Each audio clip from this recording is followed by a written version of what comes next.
I pressed go live for this video today. I have not, gosh, I don't think I've done my own live video in quite some time. I've been on other people's live shows. I do a lot of live audio podcasting, but I haven't done a live video in such a long time. And I just set this all up in a tool that I haven't used in a long time, like probably several years.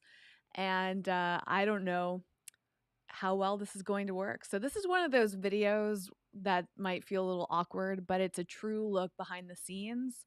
And this is me figuring some things out. But it is all about the subject matter of Web3. This is a series that I have been wanting to start and just really in my head about. And I actually created a Discord, and I'm gonna not assume that you know anything. So if you know a lot about Web3 already, this may feel like so obvious to you. But what I aim to do with this series, assuming I keep up with it, is make this accessible to everyone. Web3 as a terminology, which I'll explain soon, also not assuming you know what that means, is something that's relatively new to me. Most of my friends don't know what it is. What's interesting is that once you get into the Web3 world, as I have in the last 4 months or so, there's so many people talking about it over my head. And I needed the basics. I didn't really know who to go to for that. I've learned a lot, but I still feel like I'm piecing so much together. So yeah, the whole process has just been truly fascinating to me. Right now, before I get into this, I'm going to do something behind the scenes, which is just to see. Ooh, this is cool. I actually did not know I could do this. Okay, so it looks like it's working perfectly on Twitter. Actually, I'm gonna also try this software allows me. Oops. Now it's a echo. Sorry about that. Okay, it looks like the live is working everywhere. That's so exciting to me.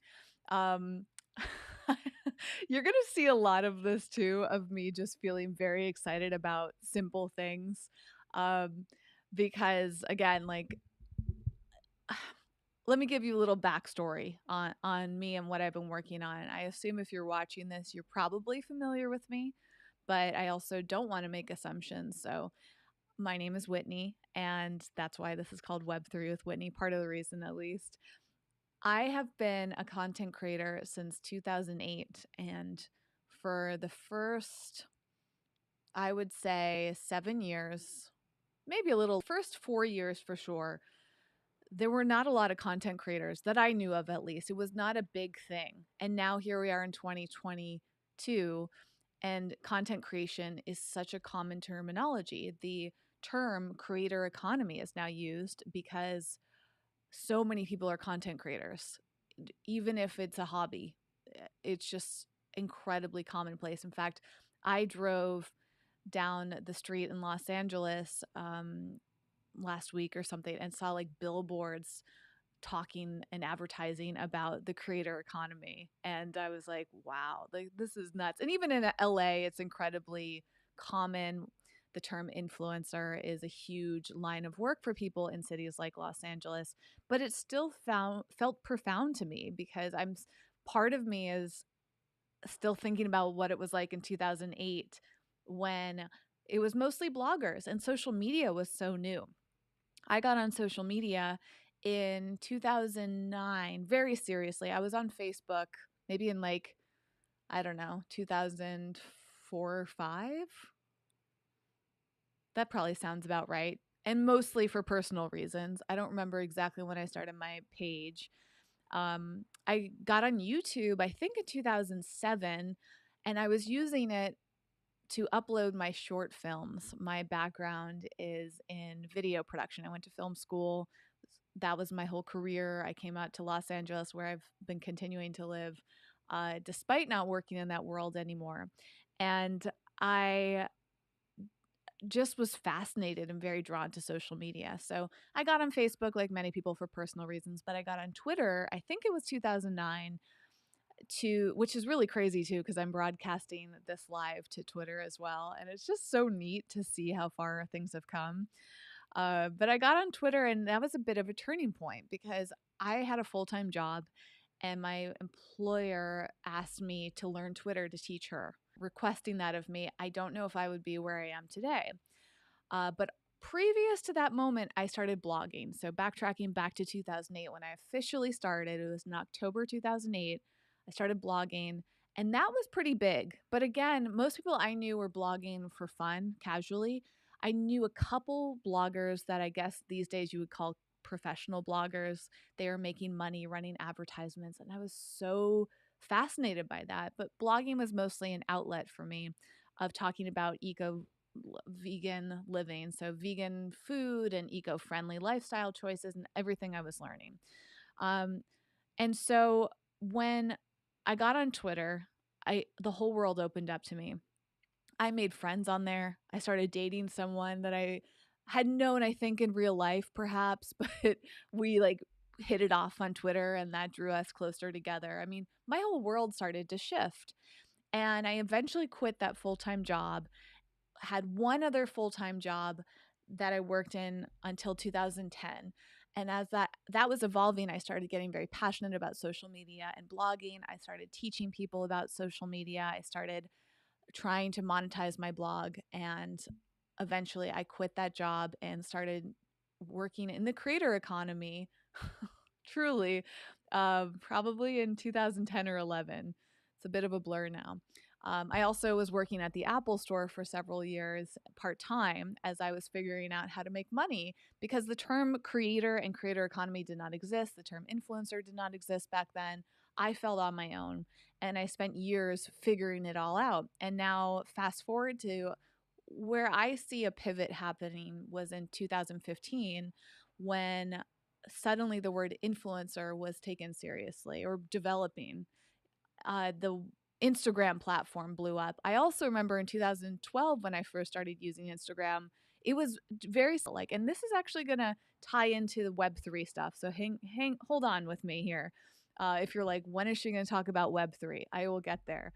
Um, it all comes together. So in 2012, a friend of mine was like, "You should check out Instagram." I had been looking for a platform where I could share photos, and I was doing a lot of that on Facebook, but it didn't quite fit the way I wanted it to. People were using Facebook very much for personal things on Facebook pages. Like, I guess you could do albums. If you go back to the Eco Vegan Gal Facebook page, you will see so many albums from like 2010 to 2012. I was like really into photos. So when I heard about Instagram, I was like, this sounds perfect. But for years, at least a year, maybe 2 or 3 years, people didn't take Instagram seriously. And I had to try to convince brands that Instagram was a good place to grow an audience. And I was teaching my clients how to use it as I was coaching. And it's so funny to think about that now, because now Instagram has been for many years the dominant platform. YouTube simultaneously was a really big deal for a long time. It still is in many ways. Twitter has gone through a lot of different waves. I'm so glad that Twitter is kind of making a resurgence. And, Facebook has gone through a lot of different waves. I've done a lot of things there too.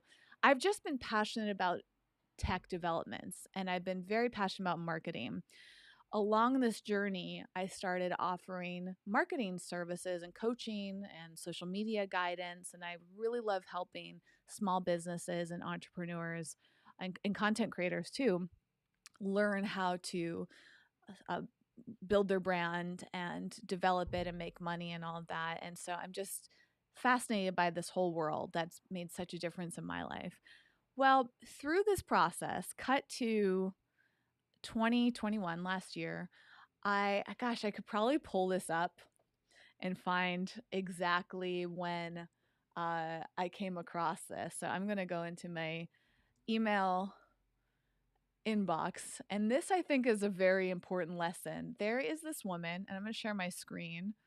This woman whose email list I absolutely love. Her name is Anne Handley, I guess is how you pronounce her name. She mentioned this platform called Rally back in February. Gosh, it's almost been a whole year. I think Anne is just this remarkable writer, and I've just felt like, wow, she's so above me, right? You know, when you see someone who's doing things and you just feel like they're so like polished and professional. Well, somewhere along this, it must have really been this newsletter where I learned and had a whole new perspective shift, similar to my perspective shift that happened with Twitter back in 2009. When I read this newsletter, a seed was planted. And this newsletter was sent on March 14th. My birthday is March 21st, so right before my birthday, 2021. She said, "Creator coins, the one word that makes your customers snap into action, make writing come alive," right? And this newsletter was about words. I'm somebody who really likes words and sees the power in words. And it's also very much about the creator economy and talking about something called creator coins and a platform called rally.io. A creator coin is a digital currency that represents the brand of a creator. It helps any one of us, maybe she left out that word, give unique value to fans and communities and vice versa. Anne avoided using the word cryptocurrency in that last paragraph because she thinks that it adds like a techie veneer. Right? Think of creator coins like this. The United States has the US dollar, et cetera, et cetera. Right now, you can invest in creators who have their own currency too. At this time, and this is going to come back around in a moment, at the time that Anne sent this newsletter in March 2021, I don't think I had invested in cryptocurrency. I had heard of it for a long time. That in itself is part of the reason that I'm here making this video right now. I made a big mistake. If we go backtrack to these years where I was becoming a content creator, during the early days, I was dating this guy who told me about Bitcoin. And so this is probably 2010 when we were dating, over 10 years ago. And he was really interested in it. I had zero interest. Can you relate at all? Like when you hear people talk about Bitcoin, cryptocurrency, are you feeling like, who cares about that? This doesn't apply to me. If so, I can relate. That's how I felt. Several years later in 2017 or 18, I was dating another guy who was heavily involved in cryptocurrency. It was part of his career and he was talking about it all the time, encouraging people to invest all over my head. Like didn't think it was weird. I just like didn't care about it personally. And I think I was also scared. I wasn't ready to invest money. I wasn't ready to take a risk. And so much of cryptocurrency felt risky to me. So that's all been on the back burner. When I see this email from Anne, who I really trust and value, I mean, if you look her up, she's just to me has so much, what's the word? Like, I'm blanking on the word right now. Authority, I guess, like in a positive way. I just think she's a really intelligent person and thus I read her newsletters. So when she was talking about this, I started to lean in and felt like, what is Rally? What do you mean creator coins? And she started talking about how she applied and got something called the sword coin. And I want to open that up for you in a minute, but I was very fascinated by this. It was like the seed, as I mentioned, was planted, a light bulb moment for me. But at the time, I didn't think that this was for me. I just thought it was really cool. I thought, wow, like good for her. I wish I was at that level where I could have my own cryptocurrency coin. Like that's neat. And so if you ever want to read this newsletter, I can try to link to it. I think, yes, she has it on the web. Let me see if I don't know. I'm new to the type of streaming that I'm doing right here, but let me see. Is there somewhere I can drop it in? I can put it on my screen, I think. I don't know. I might have to pop it up later. But I really recommend signing up for her newsletter if you were at all interested in what I'm talking about right now, because it's really good. So months down the line, I decided to look into Rally myself. I really thought what Anne was doing was fascinating. And I wondered, could I too have my own cryptocurrency? I applied and got it. Spoiler alert, I now have my own cryptocurrency coin, a creator coin as they call it. And that really like put me on a different level with my understanding of what I now know to be Web3. So that's my backstory, a very like brief look into it.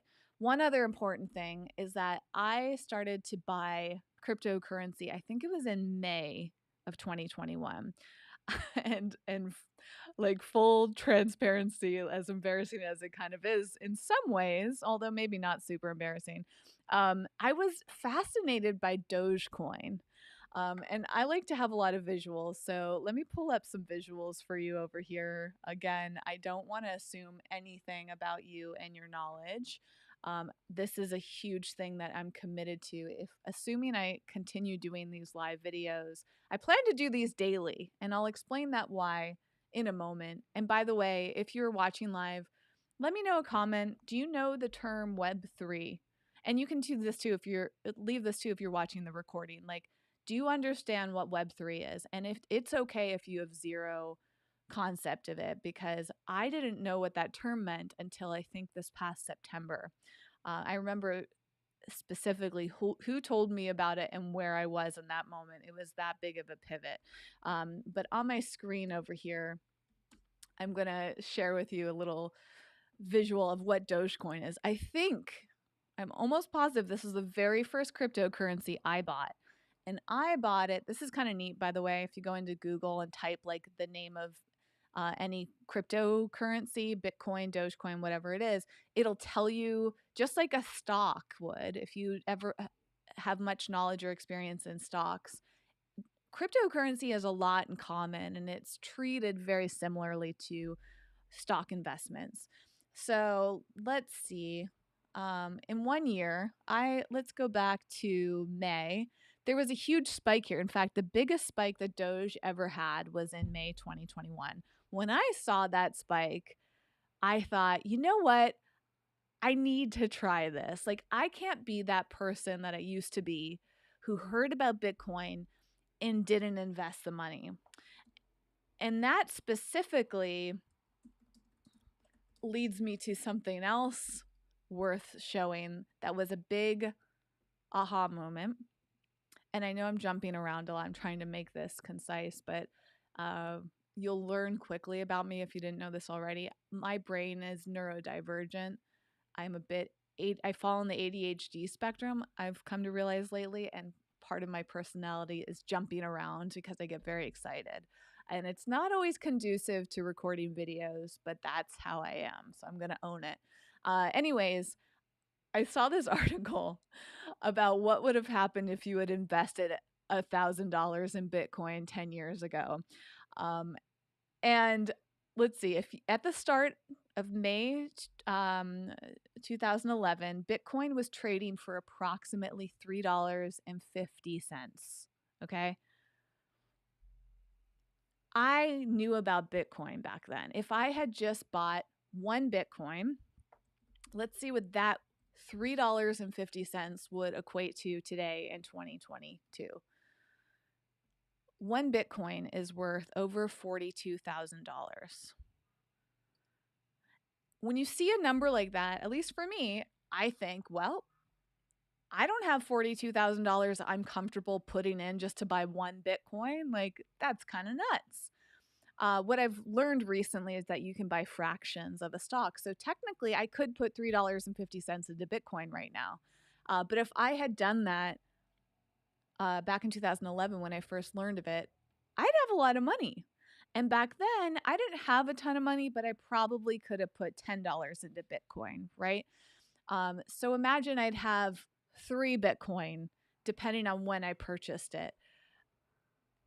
It's insane how much that's worth it. And that ties into my Dogecoin story, which when I saw this spike in May 2021, I thought, I don't want to regret not buying Dogecoin like I regret not buying Bitcoin. So I bought some. And look at the price. It was 69 cents, I think, at the peak. Maybe it went up to 70 cents at one point. USD, by the way. So I bought somewhere around here, and it's not performed that well, to be honest. I think I did buy it around 70 cents. I bought it a few times, and it's not gone up in value yet. But as many of us can see from any long-term investment, that could change. And I invested the amount that I felt comfortable investing. That was a pivotal moment for me with cryptocurrency because it gave me confidence. And suddenly I was literally invested in this new world. And I thought, you know what? I could spare a little bit more. So since then, I've bought cryptocurrency here and there. I've used a number of tools. If you ever need recommendations, happy to share either in future episodes or right now. Please comment. I had no idea what I was doing. I tried to ask some friends. My friends didn't really have great advice. The biggest thing I heard was like, just pick a platform to buy from. So I settled on crypto.com. Let's give you another visual here. There's a lot of different marketplaces that you can choose from. I found that theirs was really well laid out. They have a cool looking website, but also like a great app. So I downloaded this app and bought myself some cryptocurrency. And I've also used Coinbase, which is one that I heard a lot about. I like Coinbase too. I've used a few other platforms. One that I talked about in a recent TikTok video is called Lolly. And this one is really neat. I mean, I could go in a whole different tangent on this. I'll give you the short version of it. Is that Lolly is an extension that you can put on your computer and use on your phone as an app to earn free crypto, specifically Bitcoin or cash. And a friend of mine told me about that. I trusted her, so I use that too.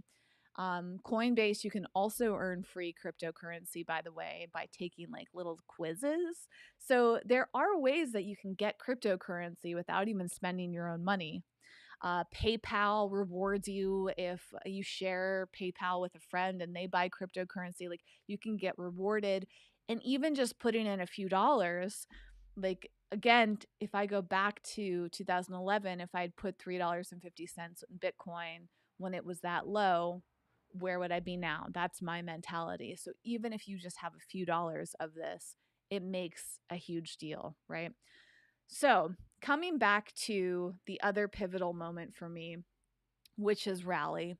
As I mentioned, I heard about, let me pull up the right screen here. I heard about Rally through Anne and really trusted her. So I thought, I'll apply and see where this goes. But I didn't really understand Rally. I was just like very curious about it. So I applied back in August and got my own coin. If you go to Discover Coins, I think if you just type Whitney, and let's see if you spell my name right. There I am. I'm the only Whitney on the platform, apparently. And you can go on here and literally buy my crypto coin, which, if you're new to this world, may sound absolutely nuts. One thing I recommend is that you go to rally.io and read about them. Go to their about section, see what they're all about. Go read Anne's newsletter, right? If you trust me, then maybe you don't need to go read any of this, but I'm somebody that heavily does my research, and I thought this was absolutely amazing. And Rally is similar to that moment I described at the beginning of this video with my journey to Twitter. Had it not been this woman who said, I need you to learn Twitter to teach me, I don't know what my journey would have been. There are all these moments where someone plants that seed, and if you just dive into it, it could change your whole life. So that brings me back to this video that I'm doing right now. through my experimenting of buying cryptocurrency without knowing what I was doing, signing up for Rally and becoming a creator on their platform, I did not understand it. And I found myself feeling so ignorant and frustrated and alone. I've been trying to study Web3, which I have not given you official definition of. So let me pull that up. One thing that's really helped uh, is taking notes. So I started in Notion taking notes every time I learned something about Web3. So let me click on my What is Web3. I love this little, whatchamacallit, graphic here. And I didn't mean to, oh, there, okay, that's fine. I'm sure you can see this enough. What is Web3? Well, it compares Web3 to Web 1 and Web 2. And if you've never heard it laid out by this, again, I don't want any of this to go over your head. So let me break it down. Web 1 was between 1990 to 2005, roughly. And this is like the beginning stages of the web. There are lots of other explanations. I haven't organized this document super well. But just think of this as like, depending on your age, when you first started using the internet. Well, I guess it really depends. If you're born after 2005, this would not apply. I was born before 2005, so I remember all this developing. My dad was really into Web 1. I was fortunate to have a computer and web access, like figuring all this stuff out, using it in school. Like my childhood was like based around Web 1, and it was very basic and simple static websites, as this definition says. Web 2 is it, oh, and actually, let me go back to this definition too, right? So you can see the graphic. It's mostly about reading things, not about adding your own. Web 2 is as we know it right now. And literally in this moment, while I'm recording this video and you're watching it, we are in Web 2, right? We are in that read time where tech companies like the ones that you might be on right now, whether it's YouTube owned by Google, you're watching on Facebook, Twitter perhaps, they're providing services in exchange for our personal data. So when you created whatever account you're on, maybe Twitch, I'm broadcasting to a bunch of different platforms at once, you are signing up with your email address in most cases and a password. You're agreeing to their terms and services. You're giving away your data in order to access something that you want to read or watch or partake in, right? That is part of Web 2. And that's great and all. Many of us have enjoyed it and benefited from it, but it's dominated by these large tech companies. We don't have control over what happens to our data, how it's stored, used, tracked, and monetized, right? Um, let's see some other examples. I mean, Amazon and Apple, I mean, they're great in their own ways, but people definitely have issues with their platforms, right? People are building algorithms. You've probably heard this term thrown around if you're not a content creator.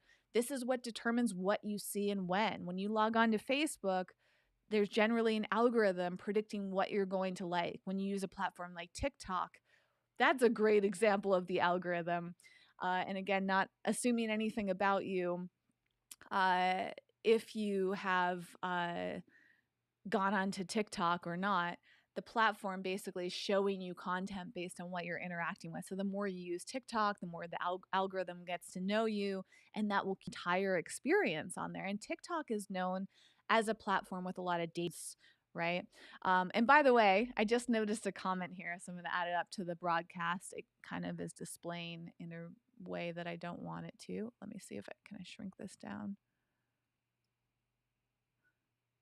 Let me see. Nope. Okay. Sorry if I don't know why it's displaying this way, but this, what Kip is saying, my libertarian friends forced me to buy 6 Bitcoin back in 2009 or 2010 when Bitcoin was $11. Do you still own that Bitcoin? If you're still watching, Kip, did you keep it? Like, if so, that's amazing. Like, I hope that you've thanked your friends. That is so cool. All right, so back to my Web3 for beginners explanation here, right? Like, there's a lot of issues with platforms like Amazon. As much as I love Apple, there's issues with Apple too and how they're making things with the data that we're giving them away, right? Social media is a huge part of Web 2. Everyone is a creator. There's people dominating the platforms, trading dollars for access to consumers. This is a centralized organization, Facebook as an example, because it's run by somebody.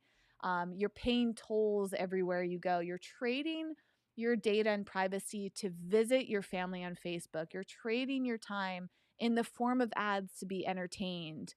They can change at any given moment. So, right now, we're at the beginning of the Web3 era that is combining these decentralized, community governed ethos of Web 1 with the advanced modern functionality of Web 2. So, going back to this graphic, it's combining kind of the best of these two worlds, hopefully. Now, Web3 feels scary for a lot of people. Cryptocurrency, as I've explained, felt scary to me. Still kind of does, to be honest. We're hearing a lot about NFTs. Those are very confusing to people. I've been making my own NFTs, trying to figure them out. It's super confusing. By the way, I'm super sensitive to sounds, and my window's open. If you're sensitive to sounds, I hope that beeping outside is not bothering you. I needed the window open for some fresh air today. Cast and do all my work, and like anytime I can't optimize something, I'm like, ugh.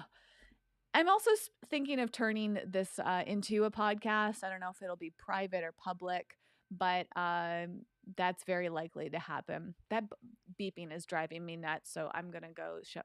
It literally stopped as soon as I said that. Okay. Anyways, so let's go back to these nerdy notes that I took just to continue deep diving. I love these explanations too. Web 2 was ideas built around economics. Web 3 is economics built around ideas. In Web 2, again, the current stage we're in, companies bootstrapped user data, meaning your data and my data, to build quality algorithms from the ground up by collecting user preferences over time. Again, TikTok is a really great example of that. Anytime you're on TikTok, and the same is true with Facebook and Instagram, but you really see it on TikTok. If you have not used TikTok yet, I encourage you to create an account and just go on there. It doesn't matter how old you are, whether or not you like that sort of thing. It's fascinating. The only thing to keep in mind is there is some data issues there, but that is also true of Facebook, YouTube, whatever platform you're watching on this. All of these platforms are collecting our data. I may be censored for simply telling you about that. Hopefully not, because this is just very matter of fact. We have each chosen to an extent. We agree to it when we check off those little boxes. Many of us don't read the terms and services, and many of us don't know what's happening to our data, what we're giving away in order to watch a YouTube video, to watch me talk to you. That's concerning, but we've accepted it for the most part. If you didn't accept it, you probably wouldn't be here watching right now. This is why Web3 is exciting. In Web3, companies are able to open source data from wallet activity, enabling quality feeds and networks to be generated in minutes. I gotta be honest, I don't even know what this sounds like gibberish to me. So not the best explanation. But right now in this stage, the transition we're in from Web 2 to Web 3, it's like a utopian vision. It's a buzzword. You may have heard it. This might be the first time you've seen it. I don't know where you're at on your Web 3 journey, but it's a favorite buzzword of many crypto enthusiasts. It's a decentralized vision or version of the internet that runs on a blockchain. In this version, you would be a stakeholder in any entity that you contribute to online. So if Facebook started a Web3 project, you might have been earning equity, like tokens, for the hours that you spent in it since 2006. That sounds kind of cool. I mean, granted, we're still in this stage of change. And actually, you may feel more interested or be forced to be interested in Web3 because of Facebook, which rebranded themselves to the name Meta. And Meta is based on the metaverse, which I'll get into likely in another episode. it's a confusing term for many people. My best tip to you in this moment, if you haven't read the book Ready Player One yet, it like really helped me understand the metaverse. I listened to the audiobook, which is like 14 hours long. It's so good. I don't know, it would have taken me a very long time to read the book because it's very dense. And lastly, the movie is okay. I saw the movie years ago and I liked it, but after I read the book, I was like, the movie's junk. The book is like so detailed and paints this picture of what the metaverse may be. Let me pause for a second to acknowledge Creative Heart. And I don't know, is it showing up like this for you? Oh, maybe the font's way too big. Hold on. Let me try changing the display font. Nope, that did not help at all. It's so weird. Comments are supposed to like show up in a certain way, and they are really poor. So my apology. They're supposed to show up on your screen in a much. I'm trying to fix this in real time, and it doesn't seem like it's working. Weird. Sorry about that. I really wanted to display your comment properly, but it is. Let me see. Let me try one more time. Nope. Okay. I'll figure this out later. This is part of my live streaming practice again. But Creative Heart said TikTok is better than Instagram for me. I 100% agree.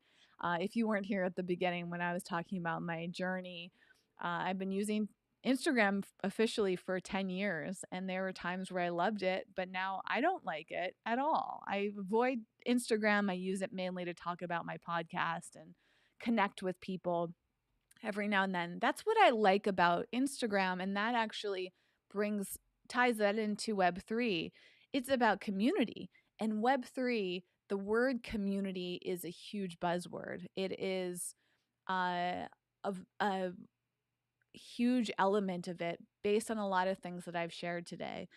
I feel like I nerded out a lot about Web3, and I even find myself feeling like this is information overload. So I'm going to pause in sharing my notes in this moment. But in the future, I do want to talk about how community ties in. Now, that does tie in to what I was discussing in terms of Rally. And Rally, to me, and just based on their mission statement, is about creative communities. It says it's fueling new forms of engagement for creators and their community. Now, I've started to lean away from the term creator. I feel like it's just another word for influencer, and I don't like that word. I tried to distance myself from the word influencer. If needed, I will refer to myself as a creator. But to me, there's like a ick factor with that. I'm curious for any of you watching live, how do you feel about the word creator? I think it makes it too separate. And I love the word community because community is not separate. It's like the opposite. It's got the word unity in it. It's about coming together to support one another. That's what I'm focused on right now.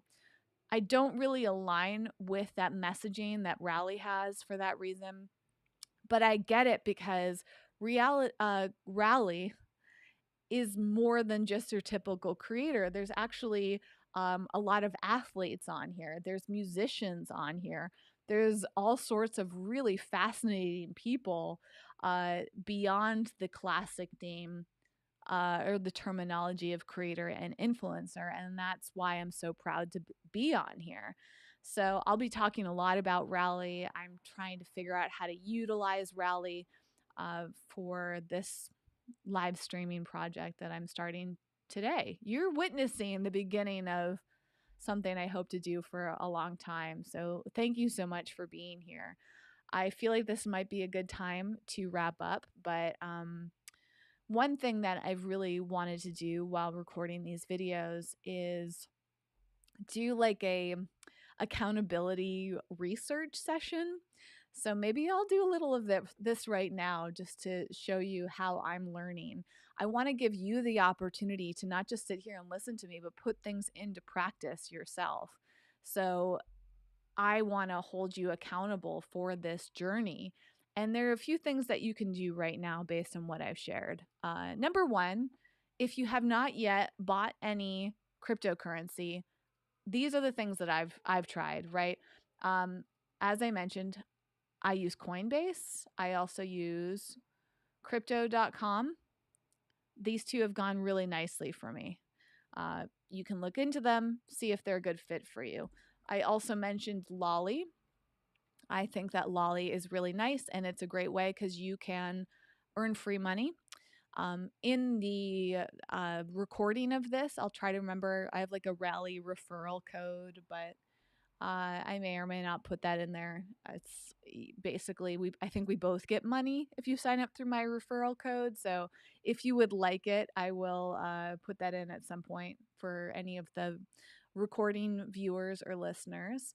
Um, I would start to just look into things like some of these different coins. You can just research Dogecoin, right? Which is actually, I'm not going to give you financial advice. That's my big caveat here, but I'm telling you about my experience. I don't know how I feel about, in hindsight, buying Dogecoin. I definitely wish I hadn't bought it at this peak. I mean, I wish I could have been one of the people that bought it down here, right? But this is what we learn over time. So part of your homework right now, if you would like, is to go research cryptocurrency if you have not bought any yet, or even if you have bought it and you're trying to think, well, what else? How much more do I want to buy, or which coin do I want to buy? Even typing the word Dogecoin in, you can see the top stories. And this is part of how I learned too. I go on Google, type in a keyword, and look and see some of the top news. You can also do the same thing with Web3 and subscribe to it. You can, I think, you can set up Google alerts and be alerted every time the word Web3 is mentioned on the web. That is certainly going to give you a lot of hits, but you could commit to reading at least one of those articles every day. Another platform that's extraordinary and an opportunity for us to learn together in real time for those watching live is on Twitter. So let me share my Twitter thing. I actually even curated a list of who I'm following on here. So if you go, this is my main profile right now for those that are not watching me live on Twitter. How do I get back? Oh, here it is. At Whit Lauritsen. This is my rally coin, by the way. I love this design. And here I am. It is, what's that term? Is it even the term meta? Like when you go into these different levels, like, no, I don't know. There's a term for this. But anyways, you can follow me on Twitter, but if you go over, you're going to have a different view. There's a list section. I made a list that's just called Web3. And this, every time I find somebody on Twitter that is talking about Web3 in an interesting way and I'm learning from them, I go on here and I see it. So let's see, 29 seconds ago, right? Obscura talking about photographers that are working in Web3. So if I were you, I would start to get really active on Twitter if you're not already. Again, like there's a section of people that are really into Twitter and always has been, but myself, I have not spent that much time on Twitter in the past many years. I was like, I don't even know how long it's been. As I mentioned at the beginning of this, I got onto Twitter back in 2009, I think, is when I opened up my Eco Vegan Gal account. It actually tells you. So I think this is my first account. April 2009 is when I joined Twitter. So this sounds about right. I don't post very much on this account anymore, but I do post on at Whit Lauritsen, which is much newer as part of my kind of rebrand. I just created this account in December 2018 and have been more active on it because of Web3. So when I go into my Web3 list, there's like, it's just gold. There's so much fascinating information. This is one of the quickest way to learn. There are amazing people in here doing Twitter spaces. One of them, Fanzo here. Is he live right now? He is. I may go check this out because he does amazing interviews with people. He actually has a whole podcast about NFTs. And right now, in this very moment, He is doing one about legal questions from a metaverse lawyer. You can go listen on Twitter Space. Seems like a really great way to learn about Web3, which is the Twitter Spaces. But you can also listen to his podcast. So this is part of your homework: is go on Twitter and spend more time if you're not already. And if you need some support, check out my Web3 list, and I will try to remember to link that for you.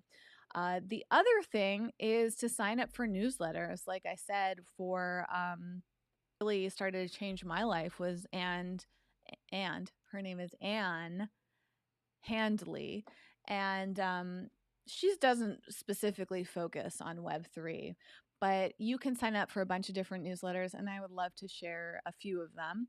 So I went into my email uh, inbox, and I just typed in Web3, and I'll show you some that seem to be of use. So the pomp letter is one.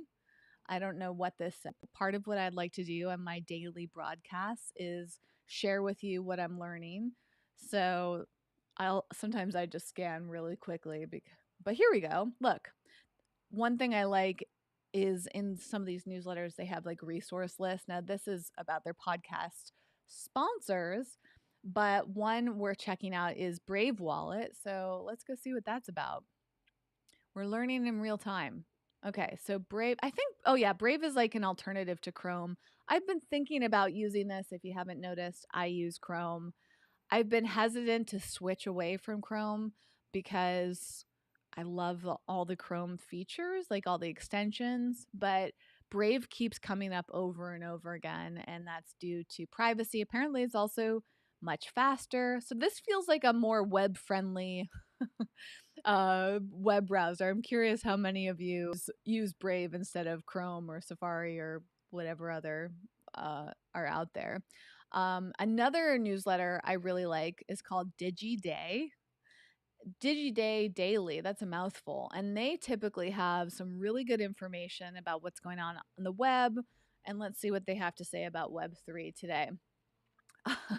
They have a section in here. WTF is Web3. And here you go. Web 3.0, as some people spell it, is set to change the way brands interact with consumers, publishers, engage audience, and the way the advertising business is conducted online. Yeah, absolutely true. DigiDay Daily tends to have a lot of like entrepreneurial brand related stuff in it, but so I read it to kind of stay in the know. Steve Ulsher, I believe Steve is another rally creator, and been doing webinars on this. So he had one recently that I did not jump on quickly enough, but he is somebody worth paying attention to. And you can also check out his coin, the Bold coin. Okay, so similar to my coin, which is called, if you go into Discover, again, simple way to find mine is just to type Whitney. I'm only Whitney on Rally, as I learned today. This is my coin, but this is Steve's coin, Bold coin, and it's worth $2 a coin. And part of what you get is he's a podcaster. He's really into Clubhouse, so he's rewarding people who create, and he's really into like compensating creators and rewarding people in a lot of different ways. So this is pretty neat. And one thing that you can get based on his newsletter is if you own a certain amount of his coin, which, look, by the way, has gone up in value. His coin's $2 today. It was $1.84 the other day. If you purchase $20 worth of his coin, you could go to his Web3 live training. So you're going to start to see a lot of this happening too. So Steve is worth following. Let's see who else here. I'm got a lot of newsletters. One I really enjoy is called The Information, and I think they send out a few different newsletters from different people. I've noticed. I'm a little confused about this, but let's see what they have to say about Web3 today. Again, this is something I plan to do on these live broadcasts. Is you'll see me researching and learning literally live unless you're watching the recording. But this is an opportunity for you can come hang out with me and we can learn about Web3 together. You can share what you know, I'll share what I know. We'll hold each other accountable. It'll be like a study group and an accountability session. I think it's going to take me a while till I get to the point of training, but part of the reason that I want to learn about Web3 is so I can teach others. I love teaching. I love learning. So this is like completely nerdy for me, but considering all the consulting and coaching and advising that I do for others, I need to learn this. And this is actually an important point too, is the sooner that you, and I literally mean you, I'm talking to in this moment, the sooner you learn Web3, the more opportunities there are. We have Kip earlier who was talking about buying Bitcoin, buying 6 Bitcoin, which is absolutely awesome to have that much money. But if you're ignorant, if you're unsure, if you're not training yourself and learning these things, you're missing out on money. But you're also missing out on opportunities to help others. One thing I've heard over and over again in the Web3 is how many amazing online jobs are right now in Web3 and will continue to be. The earlier that you learn Web3, the better for your financial future in so many ways. But it's also inevitable. Even if you don't want anything to do with cryptocurrency, eventually you may need to buy it. It may be a dominating currency. It may be as equal to other currencies around the world. So if you don't already have it, you may miss out on things, or you may feel behind and confused. And I don't want you to be left behind. So that's why I'm committed to doing these lives. I want to get on a regular schedule. It'll be likely around this time of day. Right now it's 4 p.m. Pacific time. So I'm going to experiment and we'll see what time works really well. But I mean it. I hope that you're here live with me on a regular basis so that we can continue to learn. So a little bit more learning. Maybe we'll do 8 minutes and round this out to a full hour. So this was linked on the information podcast right here. And first impressions of Web3. I don't know what this moxie.org site is, but let's see how I think about 1 and 2. So I assume that's Web 1 and Web 2 as we talked about. So it's good to have some clarity on why centralized platforms emerged to begin with. Number 1, people don't want to run their own servers and never will. The promise for Web 1 was that everyone on the internet would both be a publisher and a consumer of content. We'd all have our own web server with our own website, our own mail server for our own email, etc. But people have learned over time that's not what people want. They don't want to run their own servers in general, right? Even nerds do not want to run their own server at this point. So this is why we're seeing a shift. A protocol moves much more slowly than a platform. After 30 plus years, email is still unencrypted. Meanwhile, WhatsApp went from unencrypted to full E2EE. I don't know what that means. By the way, I'm ignorant about a lot of things. So if you're watching live and you know what E2EE means, let me know in a comment. Or if you're watching the recording, you can share with me too. So this is like gibberish to me. Let's see if I can figure this out. People are still trying to standardize sharing a video reliably over IRC. What does that mean? I don't know. IRC. Let's look this up. What does that stand for? Internet relay chat, a text-based chat, like instant messaging. Okay. See, this is what I have issue with things like articles like this. They assume that the reader knows what IRC is. I don't know. I know, I guess once I see the definition, what that is, but that's why I'm excited to do these and learn out loud. And let's see what E2EE is. Oh, end-to-end encryption. Aha, another term I know a little bit about, where only the communicating user can read the messages. Got it. All right. See, articles like this too do not appeal to me. They're just way too long. I feel like I should read them. And here's another tip for you. If you're like me and you start to go a little cross-eyed, I use a platform called Toby, which allows me to save things like this to read later. Now, one thing I'm hoping to do on these live videos is to go through my tabs and read them all. There's 40 that I've saved to read later, and I've been, quote, lazy and have not read them. So I want to hold myself accountable for getting through all that reading. So that's going in the read later, maybe a future episode. For sake of not overwhelming you or me, I'm going to wrap up now. If you have any comments, those that are watching live, send me a quick message. And I hope that I'm seeing all of your messaging because I have set this up on a platform called Ecamm Live. And Ecamm Live is connected to Restream. And Restream is broadcasting this out to, I think, 4 different places: Twitter, Facebook, YouTube, and Twitch. This is maybe my first ever Twitch video. And you know what? I'm just realizing I wanted to set up a separate Twitch channel, a new one, a fresh one, but I think this is connected to my old one. I have a lot of things to figure out. My point being, if you're commenting and I'm not seeing or acknowledging it, it might be because the system is set up in a way I don't fully understand. So bear with me if I miss a message. If you're watching the recording, send me a message privately or an email. I'm very easy to find online under Whitney Lauritsen.